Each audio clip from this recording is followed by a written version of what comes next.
Hello বন্ধুরা, কেমন আছেন? আশা করি সবাই ভালো আছেন। বন্ধুরা, আওয়ামী লীগের নেতৃত্বেই নাকি দেশের মানুষ ভোট ও ভাতের অধিকার ফিরে পায়, এরকমটাই এবার জানিয়েছেন খোদ প্রধানমন্ত্রী। অবশ্যই এই আপডেট সম্পর্কে আপনাদের মতামত জানতে চাইব পরবর্তীতে, এবং আপনারা এই প্রতিবেদনটি শুনবেন এবং আমাদেরকে মতামত আপনাদের জানাবেন। তাহলে চলুন বন্ধুরা, শুরু করা যাক।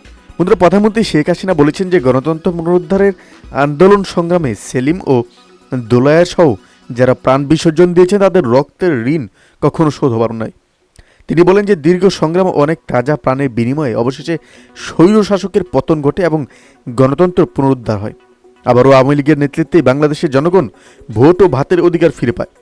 প্রধানমন্ত্রী শেখ হাসিনা শহীদ ছাত্রনেতা সেলিম ও দেলোয়ারের শাহাদ বার্ষিকী উপলক্ষে দেওয়া এক বাণীতে আজ এই কথা বলেন। বন্ধুরা, এই বিষয়ে আপনাদের কি মতামত, এবং এই ছিল আমাদের একটা ছোট্ট আপডেট যেটি আপনাদের সামনে তুলে ধরলাম। অবশ্যই এই আপডেট সম্পর্কে আপনার কি মতামত সেটি আমাদের কমেন্ট করে জানাতে ভুলবেন না।